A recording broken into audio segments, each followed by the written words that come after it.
Kaya nga, sa lahat ng iyon ng mga pagkukulang, kasalanan, pagsuway ng tao, ang Panginoon ang naglapit sa Ama na kanyang sinabi, Ama, patawarin mo sila sapagkat di nila nalalaman ang kanilang ginagawa. Kaya't ang makasalanan na lumalapit sa Kanya ay Kanyang tinatanggap at ang pangako niya ay Kanyang ibinibigay. Katulad sa isang kasalanan na mamamatay tao at magnanakaw na Kanyang sinabihan, sa oras na ito, kakasamahin kita sa paraiso.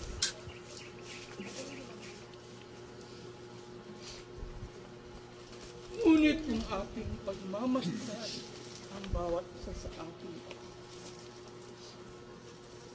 sa takbo ng ating buhay.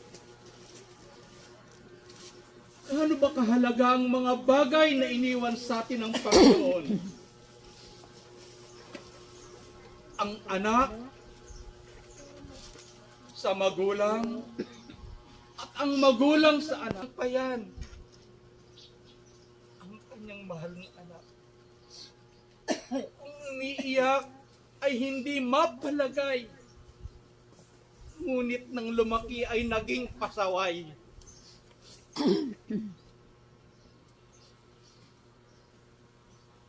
May mga bagay na gustong maging kanyang pag-aari na kung hindi maibigay, galit at sumbat ang ibinibigay.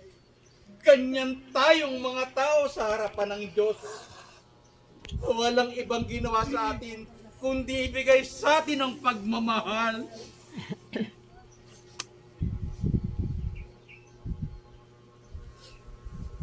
Ngunit pag dumating na ang sandali,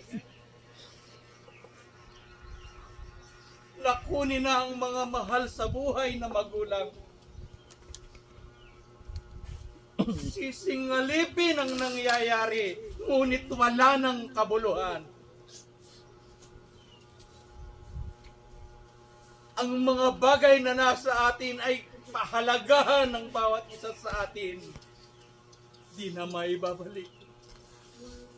At di na natin maipadadama ang ating malasakit, ang ating pangunawa.